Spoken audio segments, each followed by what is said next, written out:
So, magbibigay ako ng life update. Recently, nag-leave ako. I took a leave for almost 3 months. Sabi niya 3 months. And I took that leave because nag-review ako for the broker exam. Tapos, awa ng Diyos, bumasa tayo. Diba? Palakpan natin. And meron akong good news. Gusto yung malaman yung good news ko? Boss ko pa rin si broker Dahil. Kasi lagi ko gino-joke na ever since naging broker siya, utusan niya ako. Hanggang ngayon, utusan pa rin. And then, sino dito yung nag-follow sa akin sa social media? Lahat, taas ang kamay. Sino nag-follow sa mga sales director sa social media? Taas ang kamay. Ayan, marahil. Itong huling linggo, 2 weeks ago, lahat kami mga sales director nagbakasyon. Saan kami pumunta? Sino na-engage?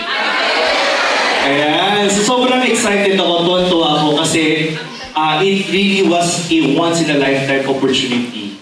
Diba? I enjoyed so much time with the sales director. Diba? Akalain nyo, diba? During that time, may bago ko na-discover tungkol sa sarili ko.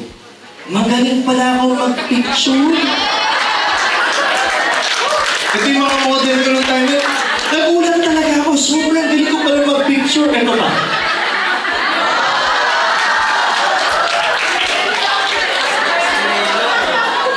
Pero, makinig isa. Inalulungkot ko po dahil natutunan ko marunong pala ako mag-picture, mag-resign ako today. Mag-a-apply na lang ako photographer, parang si Arkel. Ayan. And then lastly, nitong last week lang. Lastly, nitong April or May, bago kami punta ng Boracay, first time ko magpa-annual physical exam. Alam niyo yun? Kailangan mo pala mag-fasting doon ng 12 hours?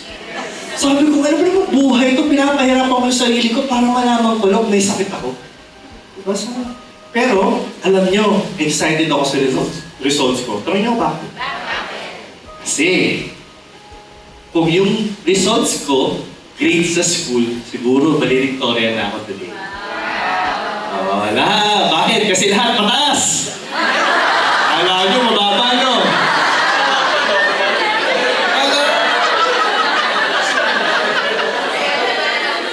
Nagulong talaga akong taas lahat. Sabi ko, diet tayo man, diet. So I'm really excited because this talk is entitled Goals. Goals, 3 ways to make it happen this 2023. Pwede bang pasabi goals? Goals! And I'm really excited to share you this one because when I was reflecting on my talk, sabi ko, anong credibility ko to talk or to share to you whatever I know? Sabi ko, ano ba to? Kaya ko bang i-share to sa inyo? And sabi ko, mahaba pala yung journey ko. Sabi niya journey. Ang haba pala ng journey ko of goal setting. From failing. Sino dito nag-fail sa goals nila? Raise your hand. Yung nagsusulat pero parang walang naaabot. Di ba? Tapos dumating ako sa point na tumigil na ako magsulat ng goals. Sino tumigil yung magsulat? Tumigil na magsulat ng goals dahil parang wala ng pag-asa. Ayan, merong audit, merong mga ayaw umamin. Di ba? Dumating rin ako sa point na yun. At dumating rin ako sa point ko, which is right now. Whenever I write down goals, I achieve 80 to 90% of them.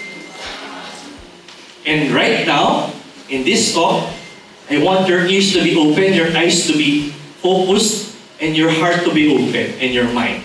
Because I'll be sharing to you my journey that may help you achieve and make 2023 happen. Sino gusto dito mag-succeed? Ang galing nun. Gusto ko yun. Mabilis na kamay nun. Ano pangalan mo?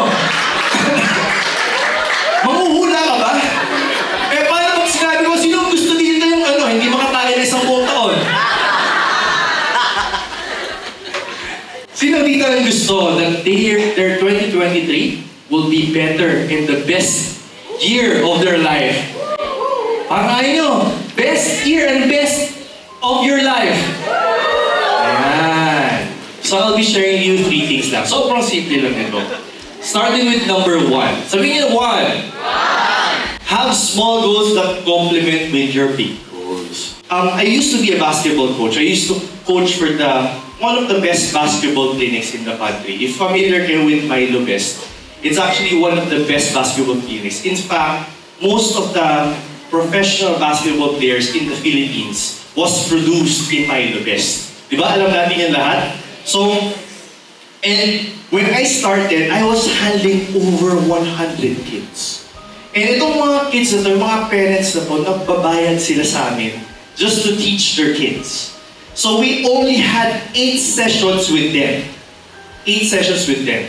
And you know what? As the year, and fast forward, tumigil na ako, and may mga nakita ko nag-succeed, or mga nasa professional field, or nasa UAP na, sa mga collegiate tournaments na malalaki, UAP, NCAA. And you know what? There's one thing that I noticed with them. So before kong sabihin yun, sabi ni John Wooden, if you do enough small things, big things can happen. May isa pang nagsabi, sabi naman ni James Clear, sometimes all you need for exceptional results is average effort repeated for an above average amount of time. So, what I noticed, napansin ko, yung mga magagaling, yung mga naging professional ba? Kasi pag professional ka, magaling ka o mahina ka? Magaling. Magaling. So, sabihin, ikaw ang pinakamagaling. And one thing that I noticed, kasi nga 8 sessions lang kasama namin yung mga bata eh. So we only have 8 sessions, 3 hours with them, and tinuturo namin lahat. And you know what I noticed about those players na gumaling? Hindi sila gumaling during that period na 8 sessions. Gumaling sila after. During those times na wala na sila sa sessions. What's my point? Minsan kasi iniisip natin, we can pay for things. Sabi niyo, pay for things. We can buy things that will solve our problems. Tama? Sometimes, kunyari, nagpa-AP ako, I can drink medicines all I want to solve my problems. Pero we seldom remember, or minsan nakakalimutan natin, it's the small things that matter. Because you know what? Itong mga magagaling na basketball players na to, kaya sila gumaling kasi every day they were in the basketball court. They were practicing, they were shooting, they were doing it. And yung mga hindi naging successful, sorry na lang, pero hindi naging successful, yung parents nila expected that after the 8th session, magaling na sila. Pero that's not the case. Sometimes we think we should set our big goals. We're always focused on our big goals. Pero we tend to forget that the small goals, if we set it properly, and it's connected with our big goals, it will eventually lead to our bigger goals. Sino dito nanonood ng YouTube ko? Ayan, so ito, papakita ko lang. Sorry. Ito, papakita ko lang. This is my vision board. Actually, when I was doing this talk, sabi ko, grabe no? Dati pala, I was that person who was setting big goals. I was expecting that when I read down yung big goals ko, diba? Isang pinaka talaga imposibleng goal ko, sabi ko, kailangan ko kumita ng 10 million. Sabi ko, nag-set ako nun, pero hindi ko alam kung paano mangyari. And during, this is, bago na to. Pero during that time, hindi ko siya mahit-hit. And when I reflected, and when I realized that the big goals is important, but the more important thing that we have to think is the small goals. So if you would notice, meron akong mga big goals dyan, and most of them I have achieved, di ba? Tulad din ng katawan ko, di ba? Macho ko, di ba? Tuwa yung mga STC, di ba? Hindi, joke. So, during that time, so na-notice ko, sabi ko, hindi nag-work yung big goals ko. Nag-set ako ngayon ng mga small goals. For example, this one, emotionally strong. You know what? To be rich, to be a good seller, you have to be emotionally strong. Bakit? Bakit? Eh kung hindi-reject ka ng nakasampung rejection ka na, tapos hindi ka emotionally strong, bibigay ka. Isa pa, you have to have a healthy body. Kung hindi ganun ka-healthy yung body goal that time, pero although right now, matataas nga yung scores ko, di ba? Do you think I can do tripping every single day? 4 trippings a day? No. Minsan, again, forget about your big goals. Have your big goals, have it there, but have your small goals that complement your big goals. Ayan, so, ito yung isa pang vision board ko. This one, mas maraming small goals. Sabihin niyo, mas maraming small goals. Ang dami niyan. Nilagay ko emotional maturity, healthy body, success, love. Nilagay ko love. Diba? Nilalagay niyo ba yun? Love lang? Kasi yung word lang na love. Alam niyo ba, para mas marami kayong kliyente, dapat marunong niyo mahalin yung sarili niyo. Next, we have a sharp mind. Ang dami kong nilagay. And this leads me to my YouTube channel. Sino nakasubscribe sa akin? Some people think that my YouTube channel is big when I started. And you know what? May lumalapit sa akin, nagtatanong, ST, ano bang kailangan kong gawin ng mga malalaking bagay para lumaki yung YouTube channel ko? Hindi nila alam na when I started, my goal was not 1,000 subscribers. My goal was not to have the best videos. My goal was not to have that drone. My goal was not to have anything but post one video. Maniwala kayo, ang goal ko lang nun was post one video. Gusto niyo malaman yung next goal ko? Parang ayaw niya yata. Gusto niyo malaman? Yes, sir. The next goal was post the second video. The next goal was post the third video. Eh, kailan pumasok SD yung nasa unahan ka na sa screen? That was after 1.5 years of posting 4 videos per month. Minsan, we see people who are successful and we think we should be like them, be big. Pero we can start small. Okay, number 2. Sabihin niyo number 2. Okay, change your strategy but never the goal. Okay, so itong kwento na to, marahil very familiar na kayo.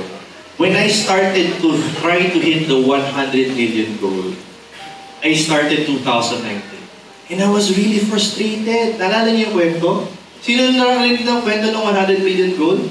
Ilan lang? Parang si Madrid lang yata. Ganyan. So, and sabi ko, ano ba naman yan? Hindi ko ma-reach. And there was one time in the office ko, sabi ko si Jeanette, na-realize ko nung tinitignan ko si Jeanette, na-realize ko kailangan kong baguhin. All along, I was targeting the volume. Sabi niya volume. Ang target ko was 10 million per month na benta. Pero you know what? What strategy I changed na nakapagbago nun, I reached the 110. Ang pinago ko lang yung 4 units per month. Because I was averaging 4 million per unit. Alam niyo ba yung average na benta niya per unit? Sino nakakalam? Wala. I have figures, I love numbers, so alam ko yung figures na ng sale ko. So it's 4 million per unit. So sabi ko, 4 units, that's magkano? 16 million. So last year, I was able to hit 160, almost 170 million last year. Diba? Because of that minor change. And in your selling, baka mamaya, iniisip nyo kailangan volume, you just change a little bit, baka magbago. Diba? So yung iba dito, nakikita ko, oo nga, baka pwede kong palitan yung ginagawa ko ngayon. Konting palit lang, promise. Okay. And you know what? Yung changing strategy, and na-realize ko, alam mo kung saan ko natutunan to, noong time na nasa college ako, nagbabiyahe ako papunta sa San Juan. Doon kasi ako nakatira sa San Juan, Manila. Noong time ng college ako. And na-realize ko, maraming iba-ibang paraan para makauwi. Tama, di ba? Pag-uwi tayo sa bahay, anong mga paraan? Pwede tayong pumunta sa bahay.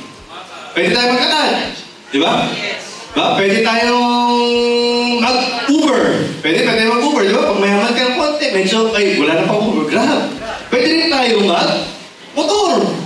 Diba? Sorry. Pero hindi tayo magmotor, diba? So tatandaan nyo, do not give up on your dream because it is not going in the direction you want. There are different routes to the same destination. Tulad niyan, for example, pwede rin tayo magmotor. Motor. Ay, gumana. Pwede rin tayo magmotor, di ba? Papunta pa uwi. Di ba? Kaya. Pwede rin naman tayo mag-bike. Kasi yung bike, ayun yung bike. Okay. Pwede rin tayo mag-kotse. Ayan. So mag-joke pa nga lang ako, kaya ba hindi pa effective? Ayan. So pwede rin tayo mag-kotse.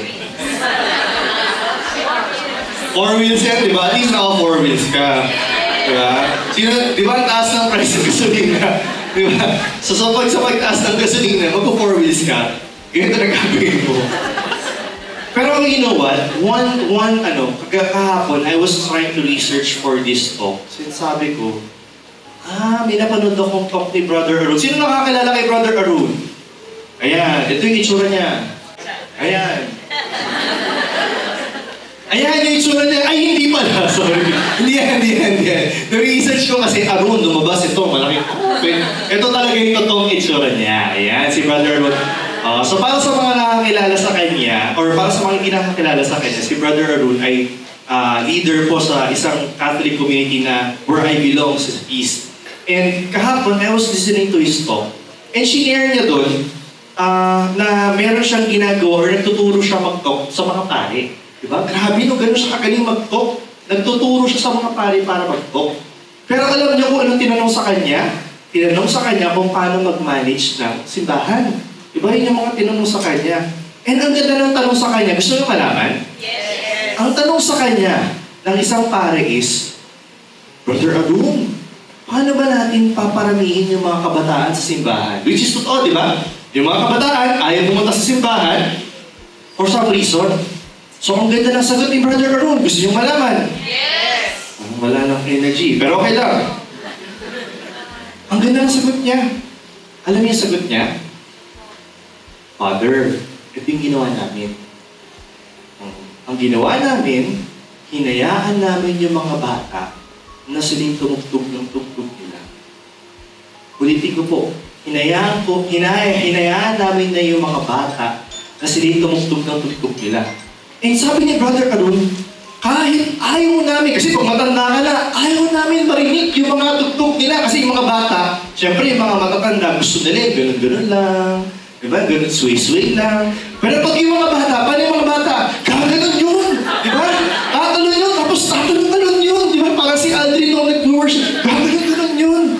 Pero kahit ayaw nila, kahit naiingayan sila, sabi nila, baka ito lang yung pagkakataon para madala namin yung mga bata sa feast. And, true enough, ang daming bata. Kung pumunta kayo sa feast, sa Catholic community namin, sobrang daming bata doon. Diba? Dahil lang, with that small change in strategy. Just imagine, itong sinabi ko, ginagawa ng ibang tao. They have the same goal. The priest and Brother Arun. Pero what did they do? They have different strategies. And what Brother Arun did with the feast, tinuloy nila yung pagtugtog ng daming bata. Okay, next, number 3. Sabi number 3? Have meaningful goals. Ayan. Okay. You know what? I'm really happy na I'm here because actually it's one of my goals to talk in front. And one thing na napansin ko through the years that I was trying to set goals. Yung unang mga goals na sinet ko, walang meaning. Walang ano lang. Ang ginawa ko, gusto ko magka-kotse. Pero hindi siya enough. Walang meaning. Gusto ko magkabahay. Pero wala lang. Gusto ko lang. Gusto ko magkapera. Pero wala lang. Pero alam nyo, nung binago ko yun, itong mga pinakita ko vision board ko kanina, binago ko yun. You know what? Because one reason why most people don't get what they want or their goals, it's because their goals has no meaning in their life. Malungkot. Bakit? Kasi sobrang babaw ng goals natin. And, you know what? Itong mga goals na to, may reason to sa akin. You know what? One of the major goals that I achieved recently, one goal of mine was to have emotional maturity and stability. And alam nyo, the reason why I had that goal, because I wanted to have a beautiful marriage life with Dahil. Kasi kung hindi ko sinet yun, walang meaning. Kasi dati gusto ko rin kasal eh. Alam niyo ba, hindi ako tinatanggap ng parents ni Dahil. Ayaw nila ako ipakasal. That's why it took us 4 years before we got married. I was not accepted. Pero when I put emotional maturity, when I put financial freedom, because I knew I had to be that person to get married to her, it happened.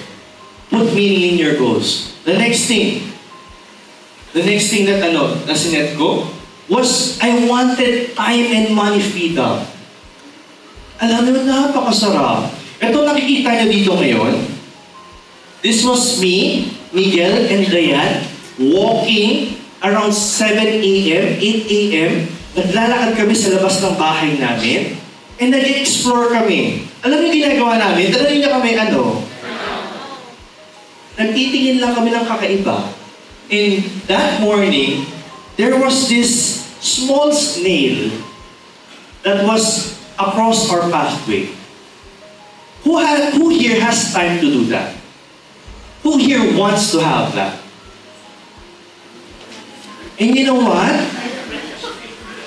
You know what? Ang sarap ng feeling.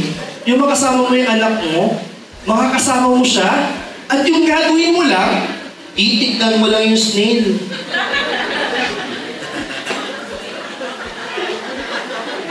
Nakaganon lang kami. Mga siguro 10 minutes.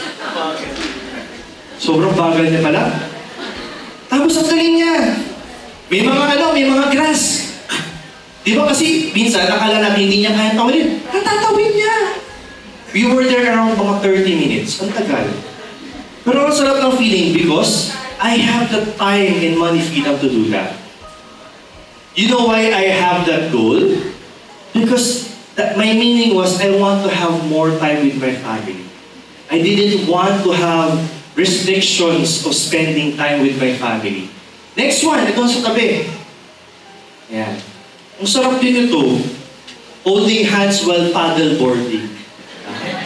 Sabi mo lang si broker na yan, may sakit kasi si Miguel eh. And ang sarap lang, I was just imagining that this can happen.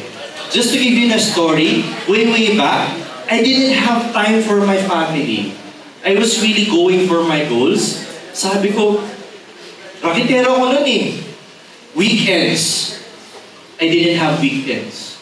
I missed a lot of birthdays. Pero seeing this after 10 years, because I just set a meaningful goal, ang sarap. No, di ba Ate Fe, ang sarap mo kasama yung mister mo lagi. Di ba? May misis ko pala. Pero isa pang masarap, pag mag-tripping kami, alam din ni SD Omer yan. Tripping muna kami ni Dayan. Pagkatapos, date na kami kagad. So every day of my life, I'm dating with my wife. Diba? Hindi lang yan. Baka kasi dito lahat single. Sino single dito? Ang taas mo na. Kita ko yun ah. Ayun, may isa pa naman.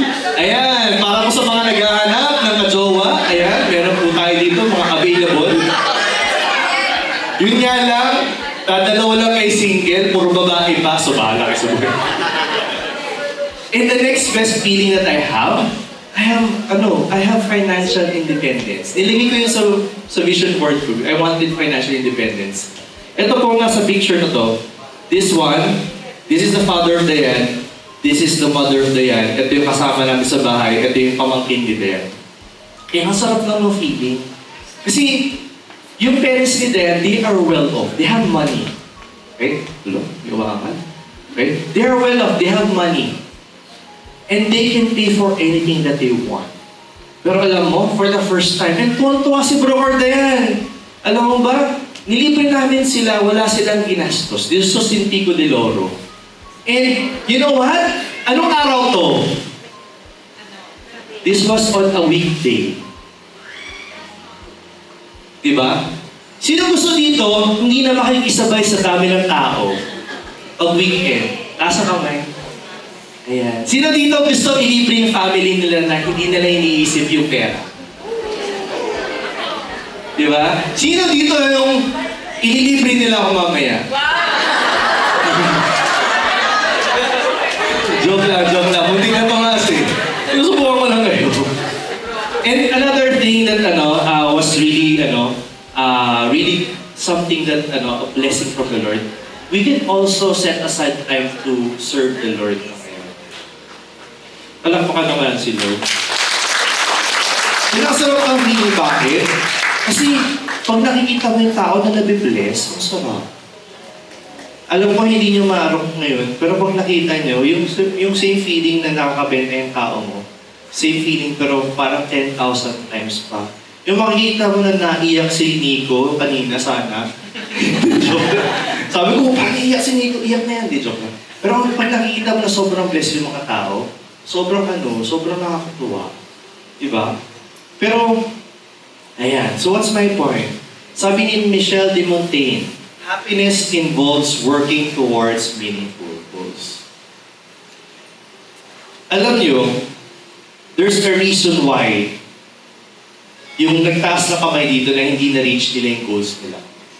Maybe, the goals that you set is meaningless in your life. Sabihin nyo meaningless. Meaningless. Because if those goals were meaningful to you, hindi ka tatama rin magtrabaho quality. If those goals were purposeful for you, iba yung galaw mo. Panoodin mo na lang yung mga tao may purposeful goals dito. If you had a deeper reason why you're here and why you're doing those goals, iba yung pakiramdam mo. And you know what? Ito yung, tanggalin mo yung dalawa, ito lang, okay na. Which leads me to my last story. I know this is a different talk that you heard from me kasi I wanted to do something different. And you know what? Let me just share it to you last one story. Gusto niyo ba makarinig ng kwentong never yung narinig dahil sa akin? Ayan. So this is my last story and this is how I'm about to end. Way back 2019, I still had an online store. I know most of you have heard me. I'm a businessman. And during that period, I watched this one video. Sabi niyo one video? And ang sabi doon, you can never be rich if you're focusing in 2 or 3 industries. And kasi tabi na po baka may matamaan. And you know what? When I heard that video, sabi ko, parang totoo. Because during the time that I was in the province, I was doing another sideline. But during the time that I was doing New Skin, I was doing another sideline at the same time. During the time that I was coaching, meron akong ginagawang ibang sideline. So you know what I realized? Sabi ko, sige, ito, magdi-decide na ako. Titigilin ko yung online store ko and mag-focus na ako sa real estate. When I started real estate, part-time lang po ako. Tulad ng iba dito. Diba? If you're part-time right now, that's okay. Walang masama. Pero, you know what? During that time, sabi ko, sige. Kasi ang goal ko talaga, kung nakita niyo yung vision board, ang goal ko is to be wealthy. You say wealthy? Wealthy. And sabi dun sa video, you can never be wealthy if you're focused in multiple industries. You should be focused on one.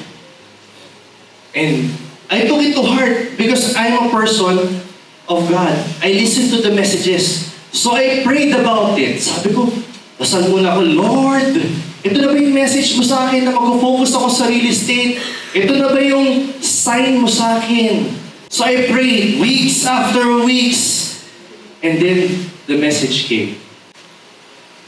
And sinabi ko kay Dahil the following day, sabi ko, Mommy, magpo-full time tayo sa real estate. Ililet go natin yung online business. And sabi ko kanina, di ba, may mga breadwinners dito. If mawalan kayo ng regular income, anong pakiramdam? Masakit. And we were earning around 6 digits for that online store. Baliw ka ba pag binitawan mo yung 6 digits na income? Tapos pupunta ka sa real estate which has no certain, walang certain income sa real estate, tama? Diba? Most of the SDs and sales managers here would agree. Walang same amount na nare-receive ang isang sales director or sales manager.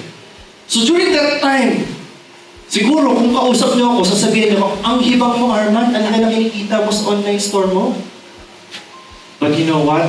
I believed in the Lord and I trust His will and His way. So I let go. Sabi ko kay Dahil, Mommy, hindi na tayo mag-online business ha. Mag-focus na tayo sa real estate. And during that time, I only had around 300,000 in savings. And during that time, the commissions, I checked it last night. Meron ako this month. After 2 months. 2 months, wala. Meron ulit in 1 month. After 3 months, wala. Meron ako this month, after 4 months, wala. So I was willing to risk it because I knew with this guidance, I can do it. And you know what? Dumating sa point, sabi ko, ang hirap pala nito. Our 300,000 almost went down below 100,000. And at my competition, that will only last us for the next 3 months. What will you feel if you're the breadwinner? Nagpapanik ako. Sabi ko, paano ba to? Lord, bakit mo ginawa to sa akin? I was really worrying. Diba? Alam mo, sobrang swerte na dahil hindi ko siya pinag-worry. Talagang alam mo ginawa ko? If you were with me that time, sayang, hindi kasi ako nag-vlog. Every single day I had tripping. Every single day, during that time, I developed YouTube. During that time, I developed everything that you see right now.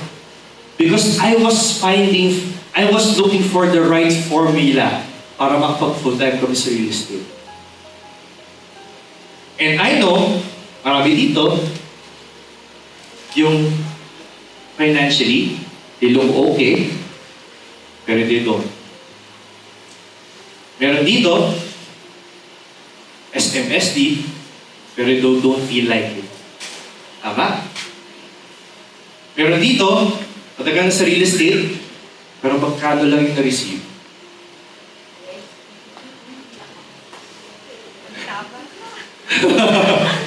Tapos ba? And you know what? If you visit, sino dito follow mo sa akin sa social media? Facebook? Yan. June 2019, that was the time that I let go of my online store. And same month, I posted this on my cover photo. Meron tayong mga Bible verses that this is my battle scar, this is my battle quote. When everything goes sideways at magkaroon ng problema, I turn to this. And for the past 5 years, ito yung binabasa ko.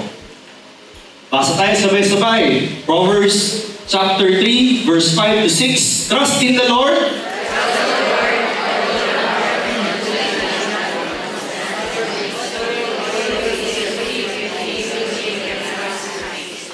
He will make your paths straight. And after 4 years, I'm proud to say that yung problem ko na 300,000, na almost 100,000, just last April, we were able to commission, kapit kayo, almost 1 million pesos.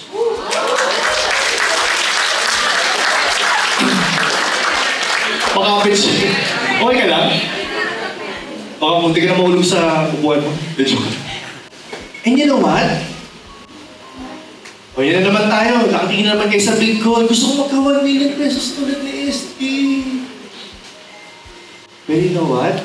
Huwag yung do not miss that I just took small steps along the way. I changed along the way. I had YouTube. I developed myself. And I trusted the Lord. And for me, I'm just a regular person. You think I'm supernatural? Kasi nga, regular na buwan-buwan, di ba? Yung iba nga, ang ginagawa, ST, pwede mong pahimas. ST, pwede mong papicture. Ang cute niya, para ako santo. Pero you know what? This can happen for you. It will be hard. And I can say, personally, it is hard. Pero, if you have enough meaning in your life, why you're gonna do this? Because I had enough meaning. My kid, my wife, my family, my friends around me. And that was enough. Kung nasan ka man ngayon, maybe you're not the same journey as mine, pero may paghuhugutan ka. Pwedeng apo mo. Pwedeng asawa mo na may sakit. Yung asawa mong gustong pauwiin, that's enough. Yung simbahan na gusto mong bigyan, gusto mong patayuan ng simbahan, that is enough. Find your meaning. Because sabi ko nga, that's enough. And I invite you to make 2023 happen for you this year. Thank you po.